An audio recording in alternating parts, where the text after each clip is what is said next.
रोज एक नई कहानी देखने के लिए चैनल को सब्सक्राइब करें और बेल आइकन दबाना ना भूलें। अनीशा और प्रियंका बचपन से ही एक दूसरे की बहुत अच्छी दोस्त थी। उन्होंने अपना स्कूल कॉलेज सब एक साथ ही किया था। दोनों हमेशा साथ रहती, लेकिन दोनों का स्वभाव एक दूसरे से बहुत अलग था। एक तरफ जहां अनीशा को पैसे के सिवाय कुछ नहीं दिखाई देता था और ना ही पैसे के आगे वो किसी भी इंसान का मोल रखती, तो वहीं दूसरी तरफ प्रियंका को पैसे से कोई खास लगाव नहीं था। उसके लिए पैसों से ज्यादा इंसान का मोल था। कई बार इन बातों को लेकर दोनों में बहस भी हो जाया करती थी। ऐसे ही समय बीतता है और समय के साथ ही दोनों की शादी भी हो जाती है, जिसके कारण वो दोनों अलग हो जाती है। तभी एक रोज अनीशा अपने पति राजीव से कहती है, राजीव जी, आप फिर से घर जल्दी आ गए। अरे कभी तो ओवर टाइम कर लिया करो ताकि थोड़ा एक्स्ट्रा इनकम हो जाए। यार कैसी वाइफ हो तुम। यहाँ सबकी वाइफ ये सोचती हैं कि मेरा पति जल्दी घर आ जाए, थोड़ा टाइम दे, और एक तुम हो कि तुम्हें पैसे को छोड़कर कुछ दिखाई नहीं देता। राजीव जी, बिना पैसे के कुछ भी नहीं है, पर ना है कोई खुशी। अच्छा, तो तुम्हें पैसा इतना प्यारा है। एक बात बताओ, अगर तुम्हें मुझ में और पैसों में से किसी एक को चुनना हो तो किसे चुनोगी? ये भी कोई पूछने वाली बात है। ऑफ कोर्स मैं पैसा चुनूंगी। अरे मुझे पैसे से बहुत प्यार है, और अगर आपको मुझसे प्यार है ना तो पैसा कमाइए। ठीक है, मैं तुम्हारे लिए बहुत पैसा कमाने की कोशिश करूंगा ताकि तुम्हें हर खुशी दे सकूं। बस थोड़ा टाइम दो। अनीशा की लाइफ उस कहावत से ही मैच करती है कि जिसके पास जो चीज होती है उस इंसान को उसी चीज की कदर नहीं होती। जहां अनीशा को अपने पैसों के आगे अपने पति के प्यार, उसकी केयर तक दिखाई नहीं देती थी और उसकी वो कोई कदर नहीं करती थी, वहीं दूसरी तरफ उसकी दोस्त प्रियंका, जिसको इन सब चीजों की कदर थी, उसकी लाइफ में ये चीज दूर दूर तक नहीं थी। जैसे दोनों के स्वभाव में अंतर था, वैसे ही दोनों के जीवन में और जीवन साथी में भी बहुत अंतर था। इस बात को लेकर कई बार प्रियंका अपने पति अक्षय से लड़ती भी थी। ऐसे ही दिन बीतते हैं। तभी एक रोज अक्षय देर रात ड्रिंक करके घर आता है, जिसे देखकर प्रियंका कहती है, आप कहाँ थे इतनी रात तक? कम से कम एक कॉल तो कर सकते थे ना। क्या यार, तुम क्या मिडिल क्लास वाली बातें कर रही हो? मैं एक बिजनेसमैन हूँ, मेरे पास टाइम का कोई पता नहीं है। और तुम्हें कमी किस बात की है? आराम से रहो यहाँ पे। यही तो प्रॉब्लम है जो आज तक आप समझ नहीं पाए कि मुझे कमी किस चीज की है। अरे नहीं चाहिए मुझे इतना पैसा जो मैं आपको ही खो दूं। मैं तुम्हारे साथ ही तो हूँ और तुम्हारे लिए तो ये सब कर रहा हूँ। मुझे ये सब नहीं चाहिए। मुझे सिर्फ आपका थोड़ा सा वक्त चाहिए जिस पर सिर्फ मेरा हक हो, इससे ज्यादा कुछ भी नहीं। तुम बहुत अजीब वाइफ हो यार। एक तो सब वाइफ चाहती है कि उनका पति बहुत पैसा कमाए, और एक तुम हो जो तुम ये चाहती हो कि मैं तुम्हारे साथ रहूं। रह तो रहा हूं तुम्हारे साथ। तुम्हें कुछ नहीं चाहिए क्या? मैडम, बिना पैसे के इस दुनिया में कुछ नहीं मिलता। जरूरत से ज्यादा पैसा भी इंसान के लिए अच्छा नहीं होता। ऐसे पैसे का क्या फायदा जो एक इंसान को दूसरे इंसान से दूर कर दे। यार, मैं तुम्हारे ये प्रवचन सुनने के मूड में बिल्कुल भी नहीं हूँ। मैं जा रहा हूँ सोने के लिए। इतना कहकर अक्षय अपने रूम में चला जाता है और प्रियंका सोफे पर ही रोते रोते सो जाती है। अगले दिन सुबह के समय प्रियंका के उठने से पहले अक्षय फिर से ऑफिस के लिए निकल जाता है। थोड़ी देर बाद जब प्रियंका की आंख खुलती है तो उसे पूरे घर में कोई दिखाई नहीं देता और वो गुस्से में अपनी गाड़ी लेकर बाहर निकल जाती है, जहां उसकी गाड़ी से एक औरत का एक्सीडेंट हो जाता है, जो कोई और नहीं बल्कि उसके बचपन की ही दोस्त अनीशा थी, जिसे इतने सालों बाद देखकर प्रियंका गाड़ी से उतरकर उसे गले लगाकर कहती है, मैं तुझे बता नहीं सकती यार कि तुझे ऐसे सामने देखकर मुझे कितनी खुशी हो रही है। खुश तो मैं भी बहुत हूँ यार, लेकिन तेरे तो तेवर ही बदल गए हैं। इतनी बढ़िया गाड़ी, महंगे कपड़े, गहने, लॉटरी लग गई क्या तेरी? लेकिन तू नहीं बदली अभी भी। सबसे पहले पैसा, एक बार ये भी नहीं पूछा कि मैं कैसी हूँ। ऐसी बात नहीं है, चल ना घर चलते हैं। आज मेरे पति भी घर पर ही है, उनसे भी मिलना हो जाएगा। ओके। इतना कहकर अनीशा प्रियंका को अपने घर ले जाती है और अपने पति राजीव से मिलवाती है। सभी एक साथ बैठकर आपस में काफी बातें करते हैं। कुछ देर बाद अनीशा चाय लेने किचन में जाती है। तभी राजीव प्रियंका से कहता है, प्रियंका जी, आप तो अनीशा की सबसे अच्छी दोस्त हैं। आप ही बताइए, मैं आज उसे ऐसा क्या गिफ्ट दूं जो उसे बहुत पसंद आए। और वो खुश हो जाए। आज उसका बर्थडे है इसीलिए। मैं आपको क्या बताऊं राजीव जी, आप उसके पति हैं। आप उसे प्यार से जो भी देंगे उसे सब अच्छा लगेगा।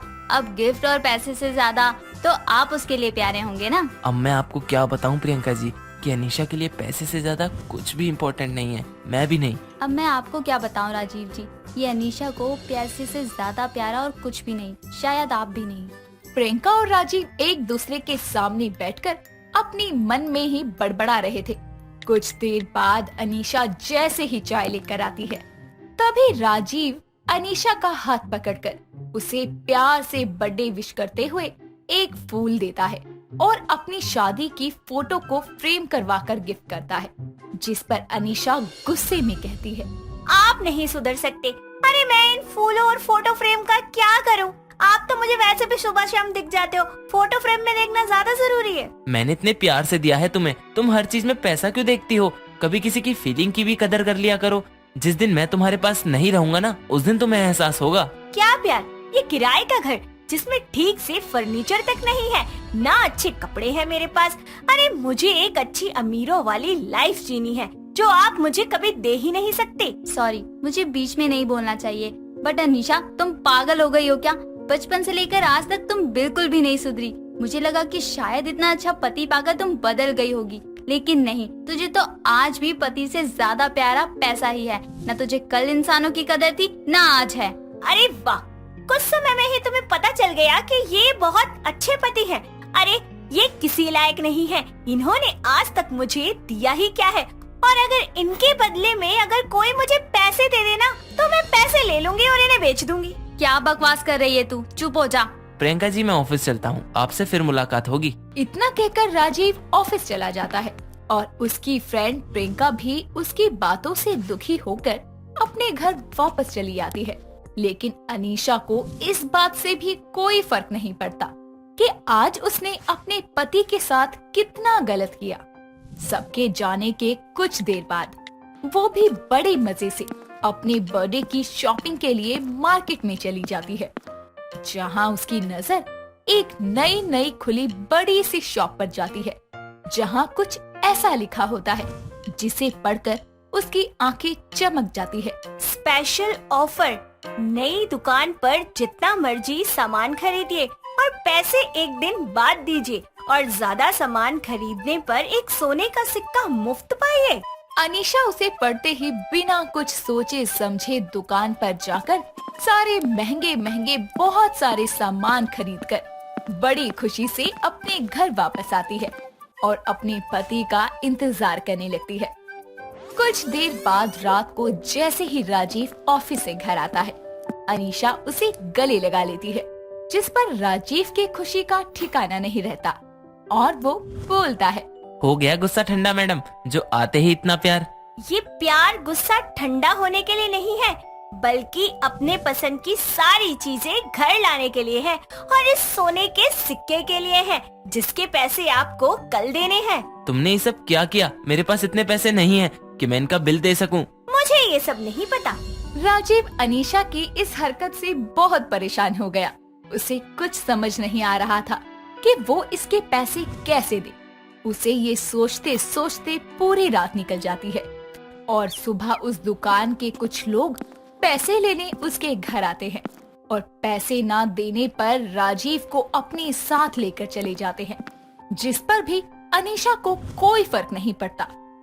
कुछ दिन तो सब ठीक ठाक चलता है और ठीक ठाक निकल जाता है, लेकिन कुछ दिन बाद उसे अपने पति की कमी महसूस होती है और अपनी गलती का पछतावा होता है, जिसके बाद वो अपनी फ्रेंड की मदद से अपने पति को घर वापस ले आती है और अपनी गलती की माफी मांगती है। राखी एक बहुत ही चिड़चिड़ी और झगड़ालू स्वभाव की लड़की है, जिसे पल भर में ज्वालामुखी जितना तेज फूटने वाला गुस्सा आता है और उस गुस्से में न सिर्फ सामने वाले को वो 4 बात सुनाती है, बल्कि बिना कुछ सोचे समझे ही मारने भी लगती है।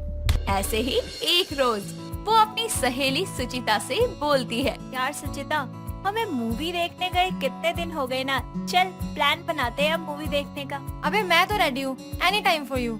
लेकिन हाँ, मेरी मूवी टिकट भी तू ही खरीदेगी। फाइन, चल तेरा मूवी टिकट भी मैं खरीदूंगी। तू भी क्या याद रखेगी कि मैंने तुझे मूवी दिखाई थी। इतना बोलकर वो दोनों अपने घर चली जाती हैं और राखी अपने फोन से 2 टिकट्स बुक कर देती है। अगले ही दिन दोनों सहेलियां शॉर्ट ड्रेस पहनकर थिएटर के अंदर मूवी देखती हैं और कुछ ही देर में मूवी खत्म होने के बाद दोनों बाहर आती है और सुचिता बोलती है, क्या मूवी थी, ऑसम यार, मजा ही आ गया। मैं सारा क्रेडिट क्या मूवी को ही दे देगी? मुझे भी तो दे, थैंक यू बोल मुझे। तेरी टिकट तो मैंने ही बुक की थी ना। दोनों बातें कर ही रही होती हैं कि तभी वहाँ दक्ष नाम का लड़का चलकर उनके पास आता है और बोलता है, हेलो गर्ल्स। ओ मिस्टर, जान न पहचान हमारे पास खड़े कैसे हो गए तुम? तो अब कर लेते हैं ना जान पहचान। वैसे आप इस ड्रेस में बड़ी खूबसूरत लग रही हैं। मिस, क्या नाम है आपका? जी, इसका नाम राखी है और मैं इसकी फ्रेंड सुचिता। आपका नाम क्या है? ओए, तूने इस बंदर सी शक्ल के लड़के को मेरा नाम क्यों बताया? हट यहाँ से। अरे इन जैसे आवारा लड़के को मैं 1 मिनट में सीधा करना जानती हूँ। हाँ तो कहाँ थे हम? बहुत सुंदर लग रही हूँ ना मैं आपको? जी हाँ, आप बेहद खूबसूरत हैं। अच्छा, तो अब तो आपको मुझसे प्यार भी हो गया होगा। वो हाँ, आप यही समझ लीजिए। आप मुझे बहुत अच्छी लगी। इतना बोलकर राखी अपने पैरों में पहनी हुई हाई हील निकालने लगती है। ये देखकर दक्ष बोलता है, अरे, ये नीचे आप अपनी सैंडल क्यों देख रही हैं? और कहती है, हाँ तो कहाँ थे हम? ये लो और ये भी लो। उतर गया तुम्हारे प्यार का नशा या और उतारूं? अरे नहीं, बस कोटा पूरा हो गया। I am sorry. आगे से ना मेरे आसपास तुम नजर भी आए ना तो सोच लेना। इस बार तो बस 5 नंबर की सैंडल से मारा है, अगली बार पब्लिक से पिटवाऊंगी। चल सुचिता। इस तरह झगड़ालू और लड़ाकू स्वभाव की राखी दक्ष के खूबसूरत कहे गए शब्दों के लिए उसे अपनी सैंडल से बहुत मारती है और वहाँ से अपनी सहेली सुचिता को लेकर आने लगती है। तभी सुचिता बोलती है, तू पागल है क्या राखी? अरे ऐसा भी क्या कह दिया था उसने तुझसे जो तूने उसे इतना पीट डाला? तू पागल है, मैं नहीं। तूने देखा नहीं, वो लड़का मुझे छेड़ रहा था। जी नहीं, तू उससे अच्छी लगी इसलिए बस नाम पूछ रहा था तुझसे। अगर वो मुझसे बोलता ना तो मैं सामने से उसे प्रपोज करती। इतना हैंडसम था वो। तू सच में सबसे झगड़े करती रहती है। ना जाने तेरे घर वाले तुझे दिन रात कैसे झेलते हैं। अपनी सहेली के मुंह से अपने लिए ये सब सुनकर राखी को बहुत गुस्सा आता है, जिसके बाद वो अपनी सहेली को धक्का देते हुए बोलती है और इस बार सुचिता खड़ी होकर उसे धक्का देते हुए बोलती है, तू मेरी दोस्त है इसलिए कब से मैं सह रही थी, लेकिन तुझे ये समझ ही नहीं आ रहा था। अब खुद नीचे गिर के कैसा लग रहा है तुझे? ये तूने बिल्कुल अच्छा नहीं किया। अब तू मेरा तांडव देखेगी। गुस्से में उबलती हुई राखी अपनी सहेली को नॉन स्टॉप चाटे मारकर उसका गाल लाल करते हुए उसके बाल पकड़कर घुमाते हुए बोलती है, सुन ले डायन, आज से तेरी मेरी दोस्ती खत्म, समझ गई? इसलिए आज जो तुझे मूवी दिखाई है ना, उसके टिकट के 500 रुपए मुझे जितनी जल्दी हो सकता है ना ला कर दे, वरना तेरे बालों से उठा के पटक पटक के मारूंगी। राखी अपनी सहेली से झगड़ा करके उसे अधमरा सा करके अपने घर चली जाती है, जहाँ उसकी माँ बोलती है, अरे राखी, ये तेरा मुंह क्यों इतना टेढ़ा हो रखा है? फिर से किसी से लड़के आई है क्या?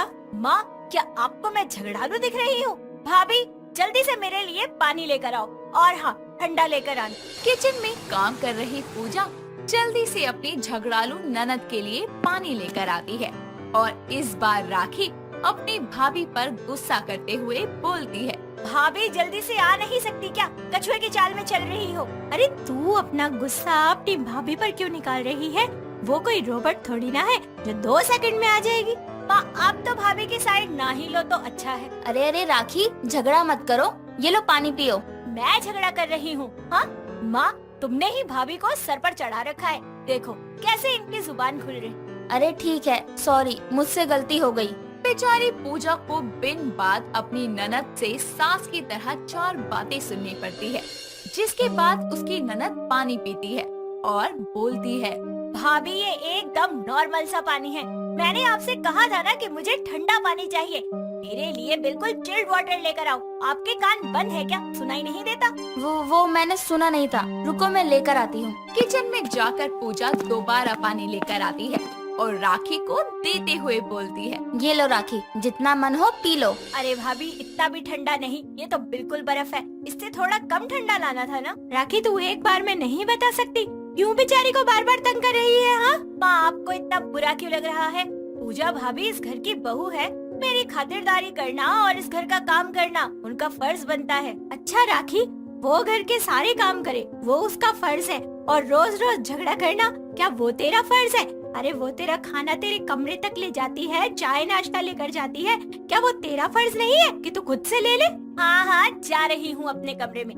कभी कभी तो मुझे लगता है कि इस जंट भाभी ने आपके ऊपर कोई जादू टोना कर दिया है, जो आप इसकी साइड लेती रहती। इस तरह कुछ वक्त गुजरता है और एक रोज हेमलता बोलती है। पूजा बहू, ये ले पैसे, आज मार्केट जाकर 4 अच्छी बेडशीट ले आना। माँ, मैं भी जाऊंगी भाभी के साथ मार्केट। थोड़ी ही देर में ननद भाभी की ये जोड़ी मार्केट जाती है। तभी राखी की नजर सेल में बिक रहे बेडशीट पर जाती है और वो बोलती है। भाभी वो देखो, बेडशीट की सेल लगी है, चलो ना। राखी, वो सेकंड हैंड है, उसमें से मैक्सिमम खराब होते हैं, हम दुकान से ले लेंगे। भाभी, ये जरूरी तो नहीं कि सेल में बिकने वाली सारी चीजें खराब ही हो। मुझे तो ये लगता है कि आप माँ के दिए हुए पैसों को ना जानबूझकर महंगी बेडशीट पर उड़ाना। अपनी ननद की बातें सुनकर ना चाहते हुए भी उसे वहाँ जाना पड़ता है और राखी ब्लू एंड रेड कलर की 2 अलग अलग बेडशीट लेती है और बिना उन्हें देखे ही वो पैसे दे देती है। तभी पूजा उसे बोलती है। अरे राखी, जरा इसे खोल कर देख लो कि ये सही है या नहीं। अरे ठीक है, देख।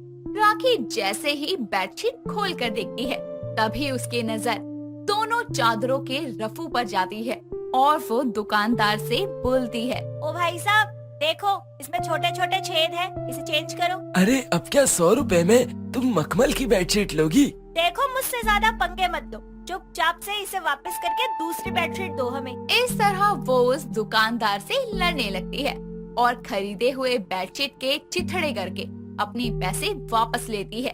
आसपास खड़े लोग ये सब देखते हैं और जाते हुए राखी बोलती है। घटिया बेडशीट बेच रहा है, तुझे तो मैं देख लूंगी। इतना बहस करने के बाद दोनों घर आती हैं, जहाँ हेमलता बोलती है। अरे बहू, तुम दोनों बेडशीट नहीं लाए? माँ जी, पूछिए मत, आज राखी ने मार्केट में भी झगड़ा कर लिया।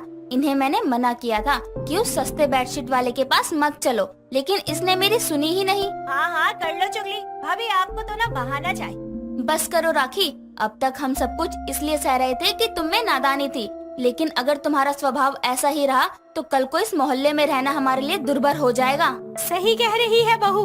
अरे अब तो बड़ी हो गई है नालायक, झगड़ा करना छोड़ दे। अपनी माँ और भाभी के समझाने पर राखी को याद आता है कि कैसे मार्केट के लोग उसे ऐसे झगड़ते हुए देखकर उस पर हंस रहे थे। सब कुछ सोचने के बाद वो बोलती है। हाँ भाभी, आप और माँ एकदम सही कह रहे थे। अब से मैं वादा करती हूँ कि मैं किसी से झगड़ा नहीं करूँगी। अब मैं बिल्कुल आपकी तरफ हूँ। इस तरह देर से ही सही, लेकिन राखी को अकल आ जाती है, जिसके बाद वो अपनी सहेली और बाकी सब से माफी मांगती है और इस तरह राखी का झगड़ालू स्वभाव हमेशा के लिए खत्म हो जाता है। दोस्तों, अगर आपको ये कहानी पसंद आई तो इसे लाइक करें, शेयर करें और कमेंट करके बताएं कि कहानी में आपको सबसे अच्छा क्या लगा।